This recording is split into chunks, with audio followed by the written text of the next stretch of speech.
पाकिस्तान में होने वाले मदारिस में जो तशद्दुद होता है बच्चों पर और जो जिनसी इस्तेसाल होता है, उस पे बात करेंगे और ये भी बात करेंगे कि आया उन पर सज़ाएँ होती हैं या नहीं होती हैं। इसके अलावा हम बात करेंगे कि 14 अगस्त के प्रोग्राम में वाशिंगटन में या अमेरिका में हमने देखा है कि जो फ्लायर है, उस पर हमने देखा कि एम्बेसीज़ और डेप्यूटी सेक्रेटरी पीटीआई के लोग मिलकर वहाँ पे 14 अगस्त का प्रोग्राम कर रहे हैं। सो वह प्रोग्राम किस नौइयत का हो रहा है, उस पे भी हम तज्ज़िया लेंगे। इसके अलावा हम बात करेंगे कि जिन लोगों के साथ मिलकर ये सब काम हो रहा है अमेरिका में जुल्फ़ी बुखारी, शहबाज बिल कासिम सूरी साहब, वो जो है वो पाकिस्तान के अगेंस्ट बात करते हैं। वो क्यों बात कर रहे हैं, इस पे भी बात करेंगे। साथ में हम बात करेंगे कि पाकिस्तान में इस वक़्त जो मसाइल हैं, उन मसाइल में सबसे बड़ा मसला जो है वो चीनी की कीमत मुसलसल बढ़ रही है। हुकूमत ने शुगर मालिकान की कीमतें बढ़ने की इजाज़त दी, बढ़ाने की इजाज़त दी है और सो यूँ आप यूँ कह सकते हैं कि 300 अरब रुपए कमा लिए हैं इन शुगर माफियाज़ ने। Pakistan to America with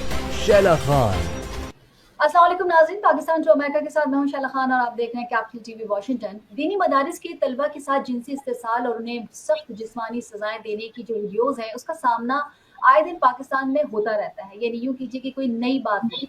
आलमी सतह पर मुतलकुल अन्नान इदारों जैसे कि मदारिस हो गए, बोर्डिंग स्कूल है, यतीम खाने हैं, पनाहगाहें हैं, जहाँ बहुत से बच्चे एक छत तले रहते हैं, ऐसे मकामात पर बच्चों के साथ जो बदसलूकी है, उसकी लातादाद वाक़यात रिकॉर्ड होते चले आए हैं।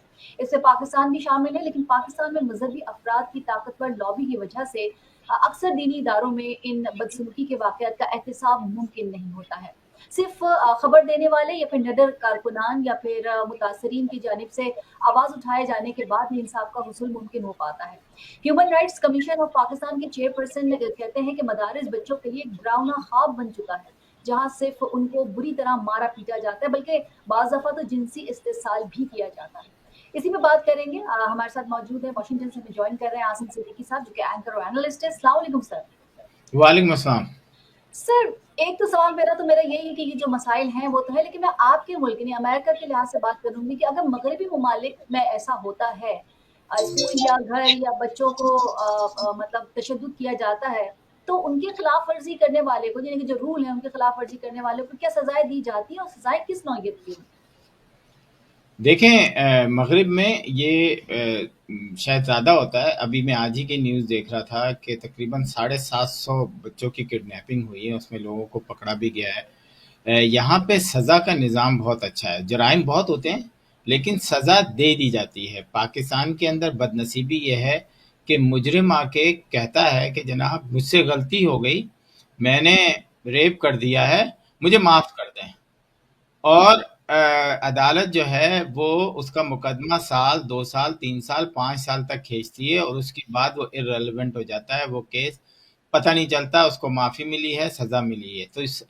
तो इसका जुडिशरी पे सारा जो है ना आपका मलबा गिरता है जुडिशरी पे। क्या हमारे जजेस इस काबिल हैं कि वो जज की कुर्सी पे बैठ सकें? ये एक बहुत बड़ा सवालिया निशान है। जैसा कि हम पुलिस को कहते हैं कि क्या हमारी पुलिस इस तरह की है? यस, पुलिस तो फिर भी पकड़ लेती है इनको पब्लिक की हेल्प से। इन लोगों को आपने देखा कि माजी में बहुत सारे ऐसे केसेस वीडियो प्रूफ के साथ आए, लेकिन आपने कहीं पर भी ये नहीं देखा कि फला जज ने इन साहब को बच्चे के साथ ज्यादती करने पर और उसको फिर कत्ल करने पर फांसी की सजा दी है या उम्र कैद या 40 साल या 50 साल की सजा दी है। अमेरिका के अंदर बहुत सारे ऐसे केस होते हैं जिसमें 15 साल के बच्चे को भी एज ए अडल्ट चार्ज किया जाता है और उसको 40-40, 45 साल की सजाएं दी जाती हैं। लेकिन पाकिस्तान की जुडिशरी के ऊपर बहुत क्वेश्चन मार्क है और मैं सारा इल्ज़ाम उन्हीं पर देता हूं और मैं समझता हूं पाकिस्तान की कौम को अब इधर-उधर पुलिस को इधर नहीं देखना चाहिए, उन जजेस की तरफ देखना चाहिए जो इनका केस देख रहे हैं। उनका रहन-सहन, खाना-पीना, उनके घर वालों किस तरह रहते हैं वो देखें। ये अय्याशी की तरफ तो नहीं जा रहे। ये जिस काम के लिए इनको रखा है, अब तो आपकी तनख्वाहें भी बहुत अच्छी हो गई हैं, आपको हर तरीके से आराम मिलता है, लेकिन आप सज़ा को जो जुर्म की सज़ा क्यों नहीं देते? ये एक बहुत बड़ा सवाल है और अभी आपने हालिया उसमें देखा कि धड़ाधड़ सज़ाएँ मिलनी शुरू हो गई क्योंकि सुप्रीम कोर्ट ने कहा कि 4 महीने के अंदर-अंदर आप इनके फैसले करें, तो 10-10 साल की सज़ा, किसी सुना, किसी को नहीं सुना, आपने धड़ा पूरी लाइन लगा दी। ये और पिछले 2 साल से या साल से खामोशी थी। ऐसा नहीं होना चाहिए।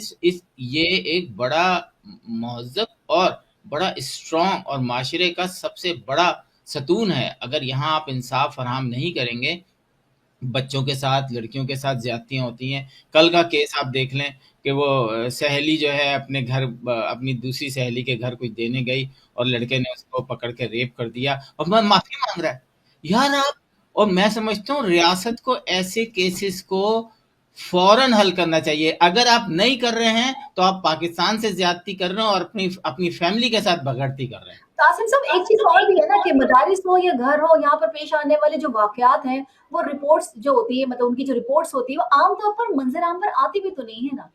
मतलब बहुत से लोग शर्मिंदगी की वजह से, परेशानी के आलम में, अगर बच्चियां हैं तो बदनामी के डर से, बच्चे हैं तो उस शर्मिंदगी के डर से वो रिपोर्ट करने जाते भी तो नहीं है ना। कुछ मसाइल देखिए हमारे जो चले जाते हैं क्या उनको इंसाफ मिलता है? हाँ, ये भी है। जो चले जाते हैं वो इसीलिए नहीं जाते कि जो खुल के जाते हैं अपनी बेइज्जती भी फील कर रहे होते हैं कि मेरी घर की औरत के साथ ये हुआ तो हमें माशरे में अब किस तरीके से देखा जाएगा, लेकिन वो फिर भी हिम्मत करके जाते हैं। लेकिन पुलिस उस तरीके से उनकी रिपोर्ट नहीं बताती और जजेस माशाल्लाह माशाल्लाह इस हद को क्रॉस कर गए हैं पर पहुंचते चले जा रहे हैं। अगर आप इन केसेस को नहीं सुनेंगे आप इंटरनेशनली बदनाम होंगे। और मैं समझता हूँ पाकिस्तान की गवर्नमेंट को ऐसे जजेस को खुलेआम और सरेआम बताना, लोगों को बताना चाहिए कि ये हैं कल्प्रिट, ये हैं वो लोग जिन्होंने पाकिस्तान के माशरे को तबाही के दहाने पे पहुंचा दिया, क्योंकि ये केस को लटकाते हैं, फैसला नहीं देते। तो बहुत सारे मसाले ना सर, इसमें तो ये भी है ना कि इससे आपकी प्राइवेसी, बच्चे का जिनसी तशद्दुद हुआ तो फिर माशरे में हम कैसे फेस करेंगे, फिर बच्चे जो है खुदकशी की तरफ चले जाते हैं, पूरा खानदान हिजरत करने पर मजबूर हो जाता है। फिर बाज़ दफ़ा मीडिया जो किरदार अदा करता है कि उनकी तस्वीरें अगर वहां तक पहुंच जाए तो बजाय इसके कि फॉगी कर दिया जाए कि उनके चेहरे छुपा दिए जाए, बाकायदा उनके यूट्यूबर्स जो है घर जा जा के उनसे सवालात कर रहे होते हैं कि आपको कैसा फील हो रहा है, आपके साथ क्या हो गया, अच्छा बताइए तो हुआ क्या था। तो ये हमारा मीडिया हो चाहे सोशल मीडिया हो, तो ये भी तो जीने नहीं देता ना। तो लोग जो है वो इस तकलीफ से कोशिश मैं करते फिर हैं शैला कि वही ये बात तकलीफ करता है। हूँ, शैला मैं फिर वही बात करता हूँ कि आप इन तमाम गंदे जो स्पेशली ये जो सोशल मीडिया के यूट्यूबर्स हैं जिनको खुली छुट्टी मिली हुई है हर जगह से, ये अमेरिका में क्यों नहीं घूमते फिरते? हम्म मुझे सिंपल एक बात बता दें कि अमेरिका में कम यूट्यूबर्स हैं, लेकिन हमने तो कभी भी नहीं देखा कि रोडों पर इसके बगैर वो आप कुत्तों को छोड़ देते हैं ना बगैर लीश के, बगैर हम्म उसके, हम्म तो वहां पे इस तरह पूछ रहे होते हैं, किसी के मुंह के आगे माइक लगा लिया। यहाँ पे क्यों नहीं करते इस तरीके से? तो सही। आपको लॉ कंट्रोल लॉ करना होना पड़ेगा। चाहिए। अब जो लोग हिम्मत करके इन तमाम चीजों को जानते बूझते जो है वो एफआईआर कटवाते हैं और उसके बाद हमारे जजेस और वो खोते खा के बड़े हुए हैं, पता नहीं, मुझे तो बहुत गुस्सा आ रहा है इस वक्त कि मैं मुसलसल हर दूसरे हफ्ते कोई ऐसा केस आता है जिस पे फैसला हमें लगता है कि बस अब आएगा अब आएगा, उसके बाद तो माजी का हिस्सा बन जाएगा। जो माजी में जैनब के या दूसरे किस्से कंदील बलोच के ऊपर आपने देखा, हम्म ये सिर्फ ओवरसीज का प्रेशर था, ये ह्यूमन राइट्स का जो इंटरनेशनल ऑर्गेनाइजेशन है उनके प्रेशर पे मजबूरन दे दिया, वरना तो ये जाहिल किस्म के लोग जो बैठ गए ऊपर जजेस की कुर्सी पर। मैं तो इनको इसलिए कसूरवार दूंगा कि अगर ये समझते हैं कि एक पुलिस वाले की पिछली 20 रिपोर्ट जो हैं वो गलत थी तो हम्म उस पुलिस वाले को सस्पेंड करें, वो हाँ। उस जॉब का अहल नहीं है। हम्म आप आते हैं लाट साहब की औलाद बनकर और आके वो काम करके चले जाते हैं जिसका कहीं जिक्र नहीं होता।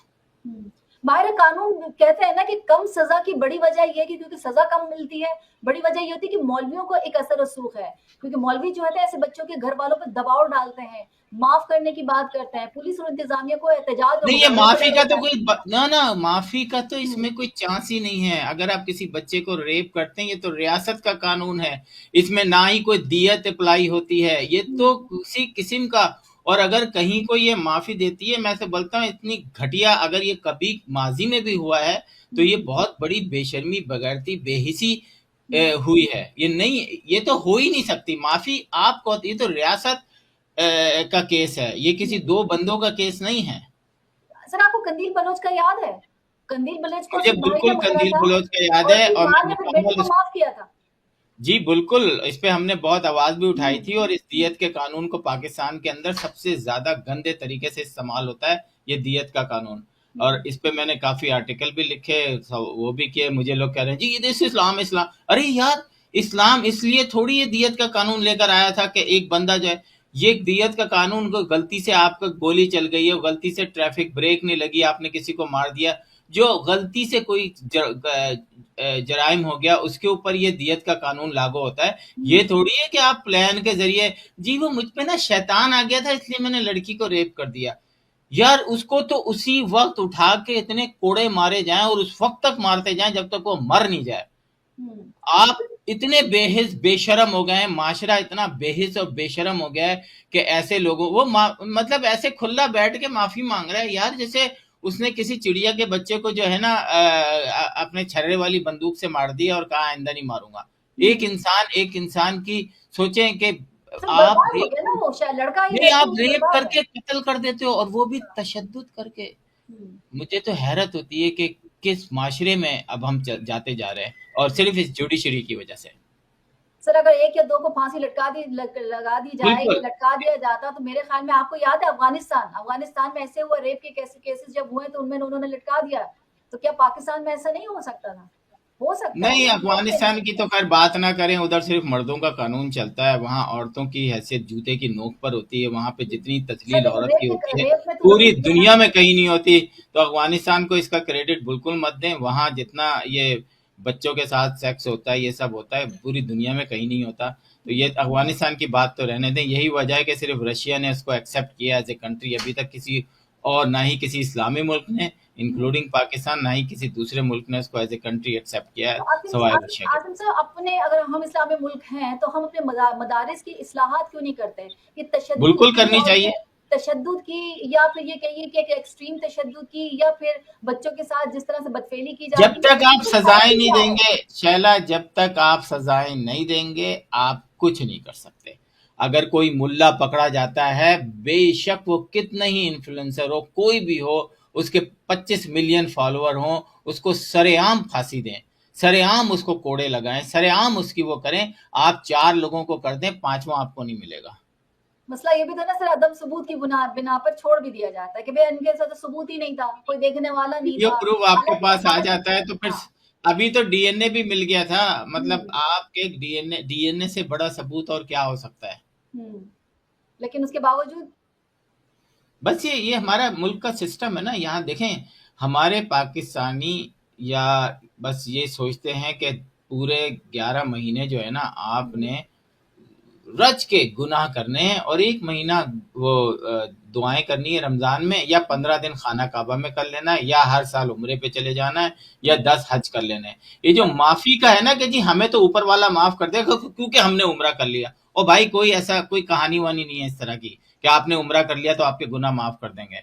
ये अल्लाह और बंदे का, आपकी नमाज तो माफ हो सकती है, लेकिन अगर आपने किसी शख्स को तंग किया वो आपको माफी नहीं मिलेगी। लेकिन ये कॉन्सेप्ट है हमारे यहाँ कि जनाब आप दूसरे का पैसे खा जाएं, दूसरे का रेप कर लें, दूसरे का कुछ कर लें और जाके हज और उम्रा करके आ जाएं और ये समझ लें कि मैं तो बिल्कुल पैदा हुआ हुआ जो है बच्चा हो गया हूं, मैं पाक साफ हो गया क्योंकि मैंने हज कर लिया। ऐसी कोई कहानी नहीं है जनाब।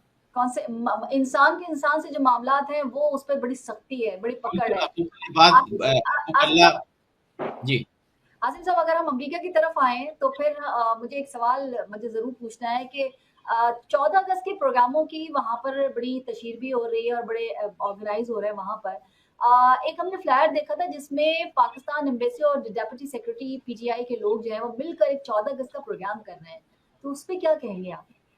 जी बिल्कुल, देखें पाकिस्तान एम्बेसी का कहीं पर भी कोई एक आदमी भी शामिल हो किसी जगह पर तो वो एम्बेसी ही शुमार की जाती है। हम्म। हमने कई दफ़ा एम्बेसी को ये बात कर याद दहानी बातों में ये बात करने की कोशिश की कि जनाब आपके कुछ लोग जो हैं बाहर इस तरीके से ये काम कर रहे हैं, लेकिन वो नहीं सुनते। मैंने एम्बेसी कॉल की, उनसे मैंने पूछा तो उन्होंने कहा हमें इसकी इत्तला नहीं है, आप हमें भेजें। मैंने वो फ्लायर भेजा। अब आप मुझे एक बात बताएं शाला, आप एक नॉर्मल एंकर हैं, आपको एक पता चलता है कि पाकिस्तान एम्बेसी का एक ऑफिसर एक डिप्टी सेक्रेटरी पीटीआई के साथ मिलके एक 14 अगस्त का प्रोग्राम ऑर्गेनाइज कर रहा है। सर उसके साथ उनके, ये वही साहब तो उनके नहीं साथ है कुछ जिनके और घर, लोग भी। सर ये जी वही साहब तो नहीं है जिनके घर जुल्फी बुखारी साहब, शहबाज गिल और कासिम सूरी जी बैठे जी जी व्हाइट जी हाउस के सामने बिल्कुल। बात अभी करते आप हैं? देखें, अभी कुछ दिन पहले वो जुल्फी बुखारी, शहबाज गिल, कासिम हम्म। सीरी पाकिस्तान के मोस्ट वांटेड लोगों के दरमियान जो है वो आदमी बैठा हुआ है, अपने घर पे वो इवेंट करा रहा है। और इस वक्त वो पाकिस्तान की तजलील 5 तारीख को व्हाइट हाउस के सामने करने जा रहे हैं, यानी प्रोटेस्ट पाकिस्तान के खिलाफ। और 14 अगस्त का फंक्शन कर रहे हैं पाकिस्तान की एम्बेसी के कुछ लोगों के साथ मिलकर। कितनी शर्म की बात है। मैं एम्बेसडर साहब से गुजारिश करूंगा कि प्लीज ये ना करें। बड़ा अफसोस होता है। इससे मेरी कोई जाती वो नहीं है, लेकिन मैं वो जर्नलिस्ट हूँ जो यहाँ के चीज़ों को उठाता हूँ। मैं यहाँ पर रहकर यहाँ की सहाफत का हक अदा करता हूँ। मैं पैसे के लिए, यहाँ पे बड़े बड़े लोग पैसे के लिए काम करते हैं, मुझे पता है वो काम करते हैं, तो उनको आसिफ साहब, इश्तेहार मिल रहा है। इस सिलसिले में आपने पाकिस्तानी एम्बेसी से कुछ पूछने की कोशिश नहीं की कि आखिर जी मुसलमान बिल्कुल, ऐसे एम्बेसी के लोग बिल्कुल मैंने अवेलेबल क्यों हैं जो पाकिस्तान के खिलाफ काम करने वाले लोगों के साथ मैंने मतलब उठते बिल्कुल बैठते उनकी हैं या है? कोशिश उनको कॉल की, उनसे मैंने हम्म, बात की, उन्होंने बड़े अच्छे तरीके से बात की। उन्होंने कहा आसिम साहब हमें बिल्कुल इस चीज़ का पता नहीं था, और आई एम प्रीटी श्योर कि वो हाँ, मुझे इस प्रोग्राम को देखने के बाद भी रिस्पॉन्स करेंगे कि आपने जी, क्या उसका रिएक्शन लिया है। हम्म, उसके खिलाफ या तो आप मुझे गलत साबित कर दें, या हम्म, आप हमें बताएं कि आपने इस पे क्या किया, या आप हम्म, कहते हैं जनाब वो बाहर का मसला है, वो जो कुछ भी करे हमारा उससे कोई ताल्लुक नहीं है। तो सही है। फिर हमें जब वो शख्स Asim Munir, general Asim Munir, army chief field marshal के व्हाइट हाउस के सामने जो है नारे लगाता है, कहता है कि मैं जानी बशीर डिप्टी सेक्रेटरी पीटीआई कहता हूं कि, और फिर आसिम मुनीर के खिलाफ गलाजत भरी अल्फाज इस्तेमाल करता है, तो उस बंदे के साथ आप कोई भी काम करेंगे वो एंटी पाकिस्तान ही कहलाएगा। वो आप क्योंकि अभी सिंपल सी आप ये देखें कि उसके घर के अंदर जो है जुल्फी बुखारी, कासिम सूरी, शहबाज गिल और दूसरे लोग बैठ के हम्म, प्लान कर रहे हैं कि 5 अगस्त को डीसी के अंदर पाकिस्तान की ऐसी की तैसी करनी है। हमने पाकिस्तान के खिलाफ नारे लगाने, पाकिस्तान के खिलाफ एजेंसियों के खिलाफ नारे लगाने, आर्मी चीफ को बदनाम करना है हमने। जब आप ऐसे लोगों के साथ उठे बैठेंगे तो यकीनन पाकिस्तान एम्बेसी का नाम आएगा। आसम हिटलर को कहते हैं। आसम हिटलर मुर्दाबाद। आसम हिटलर मुर्दाबाद। एफए पास अनपढ़ जाहिल आसम हिटलर मुर्दाबाद। आसम हिटलर मुर्दाबाद। जानी बशीर इधर कह रहा है आसम मुनीर मुर्दाबाद। प्रोटेस्ट हो रहा है। कल हम ये प्रोटेस्ट पाकिस्तान एम्बेसी के सामने कर रहे हैं, परसों इंशाल्लाह हम डिफेंस अटैची के घर के सामने करेंगे, फिर वापस इधर आएंगे, फिर एम्बेसी में जाएंगे, व्हाइट हाउस के सामने जाएंगे। वो हिटलर है, आसम मुनीर हिटलर है। आसिम मुनीर, आसिम मुनीर मुर्दाबाद, आसिम मुनीर मुर्दाबाद, आसिम मुनीर मुर्दाबाद, पाक आर्मी मुर्दाबाद। हम्म। अच्छा आसिफ साहब, ये भी जरा मुझे बताइए कि पिछले हफ्ते हुआ ये कि सदर ट्रंप का व्हाइट हाउस के अंदर मसरूफ दिन उन्होंने गुजारा, और इसके बाद उन्होंने इंडिया पर 25% टैरिफ लगाते हुए पाकिस्तान के अंदर जो कारोबार था और तेल की जो तलाश है उसके बारे में उन्होंने एक बयान भी दिया। तो मैं उसके मुतालिक जरा पूछना चाहूंगी कि आप उसे किस तरीके से देखते हैं? देखिए गुज़िश्ता बस किस्मत मैं समझता हूँ कि मतलब इस एक ही दिन में हुकूमत, 2 बयानात आ गए, 25% मैं टैरिफ उन्होंने आपको लगा दिया। यही मैं आपको बता रहा हूँ कि पाकिस्तान की किस्मत बहुत अच्छी है। कम से कम 23-24 दफ़ा सदर ट्रंप पाकिस्तान और आर्मी चीफ की तारीफ कर चुके हैं जंग के हवाले से, और मुसलसल इंडिया जो है वो इस बात पे अकड़ा हुआ है कि नहीं, हमने तो जंग खुद बंद की थी, हाँ इसमें ट्रंप का कोई हाथ नहीं है। और ट्रंप को ये बात बुरी लगी कि अच्छा। भाई मैंने ये जंग खत्म की है और अब आप मेरे साथ ही ये कर रहे हैं। और आपने देखा कि एक के बाद एक चीज जो है वो ट्रंप के इंडिया के खिलाफ आ रही है। और जो है जो अब आपको नजर नहीं आते हैं, हम्म। इनके प्रेसिडेंट एलन सदर, मस्क। हाँ एलन मस्क जो हैं, हाँ। वो अब आप उनको नजर नहीं आते वो आप ट्रम्प के साथ उसकी, हम्म। वो इंडिया की बड़ी फेवर करते हैं, वो H1 के खोलने की कोशिश करते हैं। वो कहते हैं नहीं जी इतने लाख वो आएंगे इतने। अब एक एक करके यूरोप में पाबंदियां लगी तकरीबन 400 प्रोडक्ट की इंडिया पर। अमेरिका ने पाबंदियां लगाने के अलावा 25% टैरिफ आपका कर दिया। अब आप सोचें कि इंडिया जितने भी ट्रिलियन डॉलर का बिजनेस करता है, मिलियन डॉलर का, बिलियन डॉलर का, उस पर 25% उसको जो है टैरिफ देना पड़ेगा। That's a huge amount. और उस पर माफी नहीं मिली। उसकी वजह यह है कि मोदी सरकार जो है मुसलसल आप इस दफा उनके कैबिनेट का या उनका जो इजलास होता है असेंबली का, आप देखें कि किस तरीके से मोदी सरकार की धज्जियां बिखेरी गई हैं इस जंग पे, और किस तरीके से लोगों ने पाकिस्तान को डायरेक्टली इनडायरेक्टली तारीफ की है कि वो जो भी थे उन्होंने तो सच बोला, उन्होंने आया, उन्होंने करके दिखा दिया सब कुछ। आपका मीडिया, आपके लोग जो हैं वो अब आप कबूल रहे हैं, हाँ ये भी हुआ है, हाँ ये भी हुआ, हाँ ये भी हुआ। आपने कश्मीर के लोगों को ये यकीन दिलाया कि कश्मीर अब वहां पर बिल्कुल सेफ है।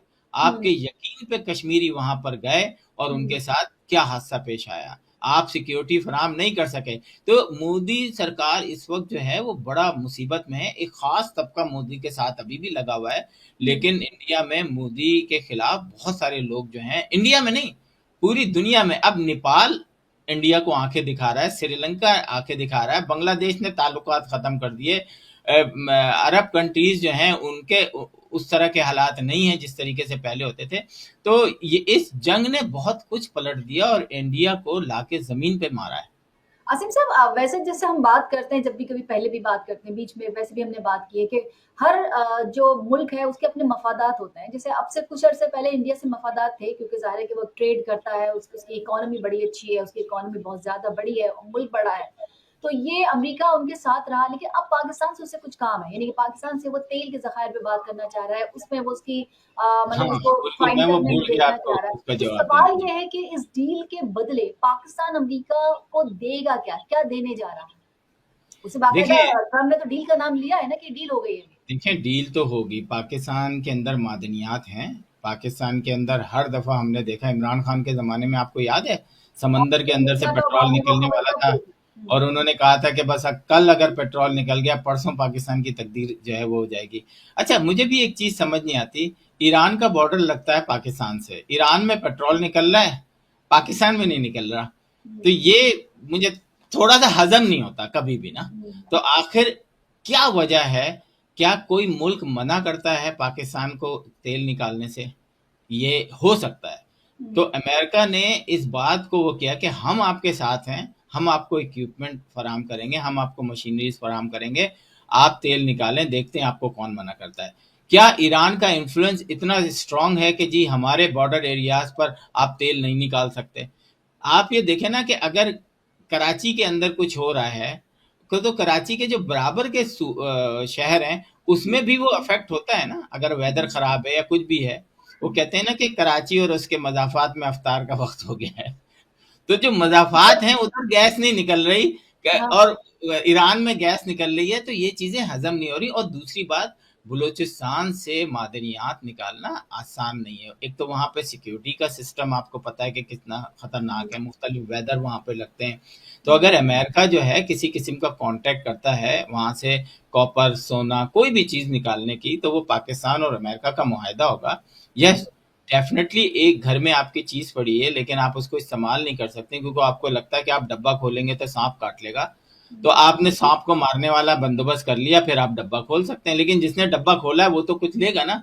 तो ये है वो डील जो कि ट्रंप पाकिस्तान से करेंगे कि सिक्योरिटी भी हम आपको फराम करेंगे, सैटेलाइट के थ्रू सिक्योरिटी देंगे, हम आपकी मादनियात पे जो है जो भी परसेंटेज होती है उसको करेंगे, आप पेट्रोल।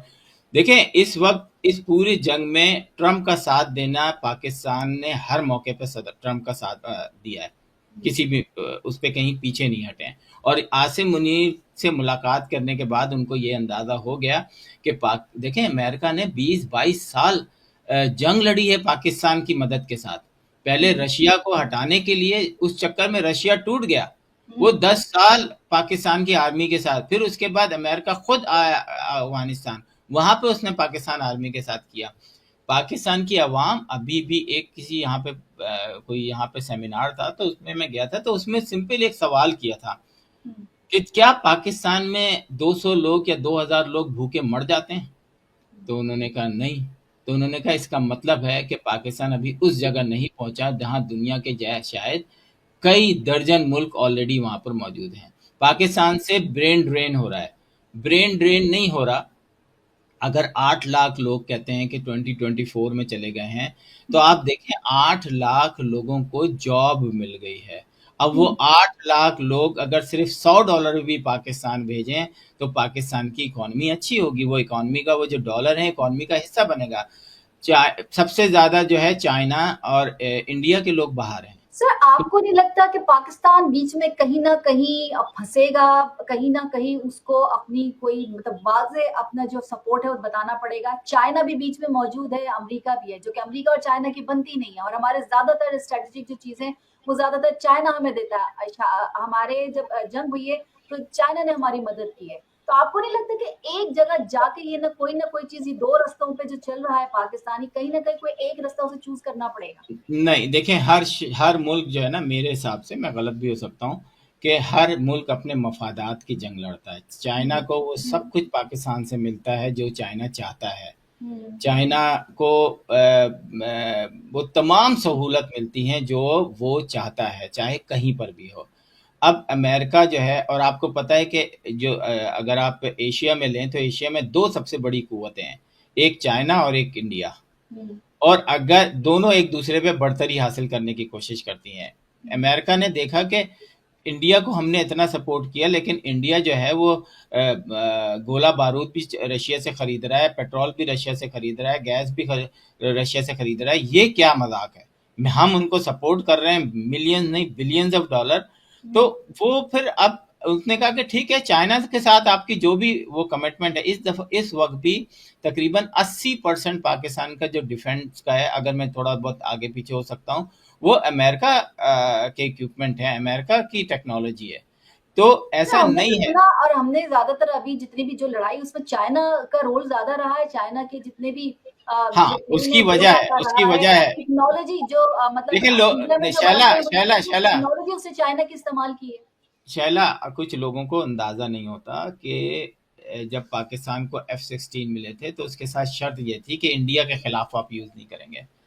तो इन अमेरिका बहुत सारी चीजों पे बाउंड करता है पाकिस्तान को कि हम आपको ये टेक्नोलॉजी दे रहे हैं, लेकिन आप इंडिया के खिलाफ नहीं यूज करेंगे।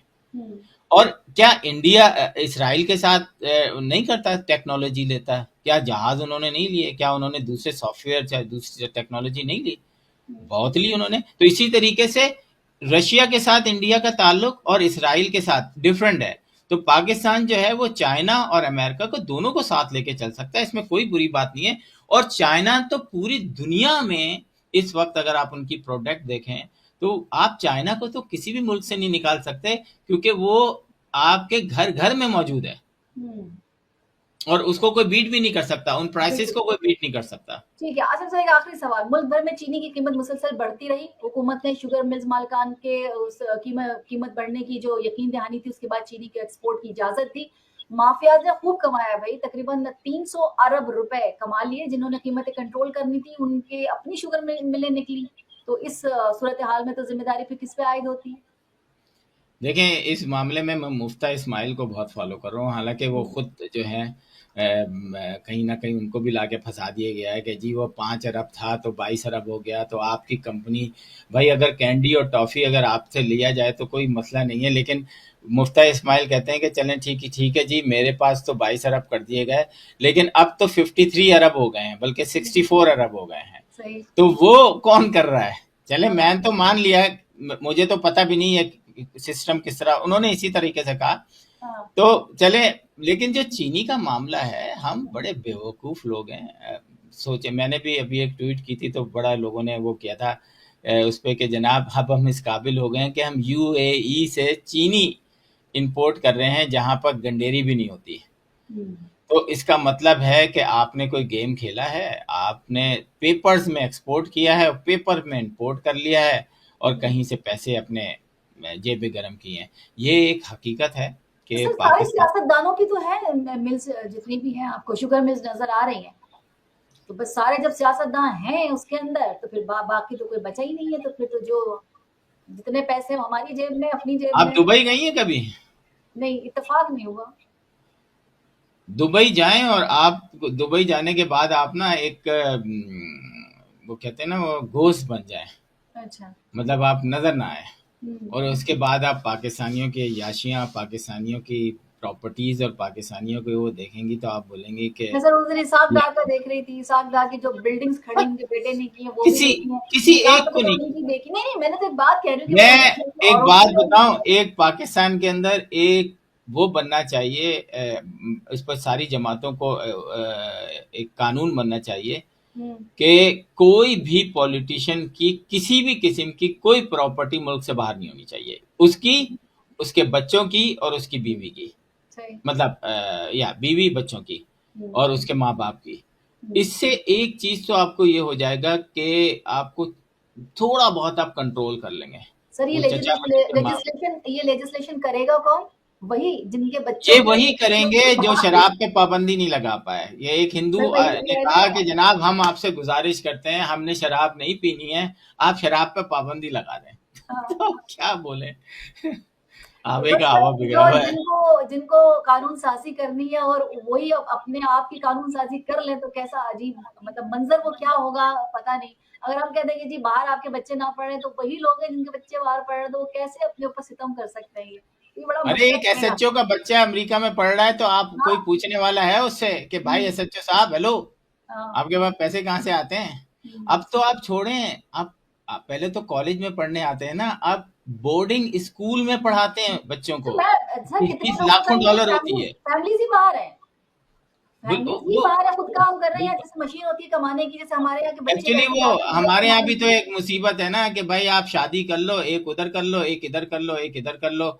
मर्द तो सुखी है, वो बस सही है, उसने 2 बच्चों वाली इधर रखी हुई है, एक इंग्लैंड में रखी हुई है, एक दुबई में रखी हुई है, एक पाकिस्तान में रखी है। हाँ भाई 4 हो गई, बस हम मुसलमान हो गए पक्के पक्के। तो ये 4 शादियों का कॉन्सेप्ट भी अजीब है ना, क्या किया जाए। चलिए सर लास्ट कमेंट है मुझे लास्ट कमेंट्स पाकिस्तान के हवाले से, अमेरिका के अंदर 14 अगस्त के हवाले से यही कहूँगा कि जो लोग पाकिस्तान की बदनामी का बाइस बन रहे हैं पाकिस्तान के अंदर, वो कुछ भी कर सकते हैं। वहाँ पर लॉ इन्फोर्समेंट है, वहाँ पे कानून है, अब अपने हक के लिए आवाज़ उठा सकते हैं, लेकिन पाकिस्तान से बाहर पाकिस्तान की तजलील की इजाज़त नहीं होनी चाहिए। और उन लोगों जो लोग मुसलसल तजलील करते हैं उनसे आप बच के रहें, क्योंकि ये खुद अपने बच्चों को प्रोटेस्ट में नहीं लाते, ये खुद अपनी बीवियों को प्रोटेस्ट में नहीं लाते, ये खुद अपने वालदैन को प्रोटेस्ट में नहीं लाते, लेकिन आपसे कहते हैं कि आप अपने बीवी बच्चों के साथ आए। ये आपको कल प्रॉब्लम में डालेंगे। अपनी सुख की ज़िंदगी गुजारें, पाकिस्तान के लिए दुआ कीजिए कि पाकिस्तान जो है वो इन करप्ट सियासतदानों, इन ये जो जितने भी इदारे करप्ट हैं, उन करप्ट इदारों को अल्लाह ताला जो है वो किसी न किसी तरीके से कोई जलवा ही कर दे, कोई मौजज़ा ही कर दे कि उनको सही करे। दुआ कर सकते हैं, और दुआ के अलावा मेरा नहीं ख्याल कि एक आम पाकिस्तानी अलावा इसके अलावा कुछ कर सकता है। तो अल्लाह ताला जो है वो पाकिस्तान को देखें, उम्मीद पे दुनिया कायम रहती है, उम्मीद पे हमें आज भी उम्मीद है कि शायद कल का पाकिस्तान अच्छा है, लेकिन हमें लगता है कि पाकिस्तान हर दिन गुजरने के साथ एक ख़राब पीछे जा रहा है। स्पेशली कराची के हवाले से बहुत ज़्यादा ख़बरें आ रही होती हैं कि जिस तरीके से कराची को साथ सलूक किया जा रहा है। शायद सौतेली माँ भी जो है कहीं ना कहीं बच्चे को दूध दे देती होगी, लेकिन कराची के साथ जो वज़ीर आला साहब हैं जो बिल्कुल चिपक के बैठ गए हैं, और उनको ज़र्रा बराबर भी एहसास नहीं है कि कराची के अंदर किसी एक ज़बान बोलने वाले नहीं, अब सारी ज़बान वाले बोलने वाले तकरीबन बराबर की सतह पर रहते हैं। तो आप किसी एक को दोष देना बंद करें और पूरे कराची के लिए कुछ सोचें। हमें नज़र आए बहुत अच्छा पार्क, हमें नज़र आए बहुत अच्छी रोड, कहीं तो नज़र आए ना जी। बहुत शुक्रिया आसिम साहब। अपने नाज़रीन से कहेंगे कि सोशल मीडिया प्लेटफॉर्म पर कैपिटल टीवी वॉशिंगटन की फेसबुक पेज को लाइक कीजिए, यूट्यूब चैनल को सब्सक्राइब कीजिए और कैपिटल टीवी वॉशिंगटन की जो एप्लीकेशन है उसे ज़रूर इंस्टॉल कीजिए ताकि दुनिया में आप किसी भी जगह हो हमारे लाइव प्रोग्राम्स और शोज़ को देख सकें। जिंदगी ने वफा की तो इंशाल्लाह फिर मुलाकात होगी इसी प्रोग्राम के साथ। तब तक के लिए शैला खान को और आसिम साहब को दीजिए इजाज़त। फी अमानिल्लाह। बहस होगी पाकिस्तान और अमेरिका से जुड़े इश्यूज पर, शामिल होंगी नेशनल और इंटरनेशनल खबरें, बात होगी दुनिया के बदलते हालात और बदलती सियासत पर, बनेंगी सेलिब्रिटीज इस प्रोग्राम का हिस्सा और दिए जाएंगे जवाबात अहम सवालों के। Programme Pakistan to America with Shaila Khan, Capital TV Washington.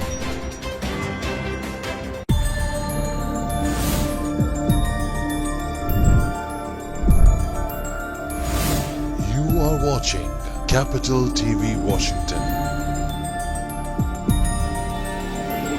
The best South Asian TV channel in North America.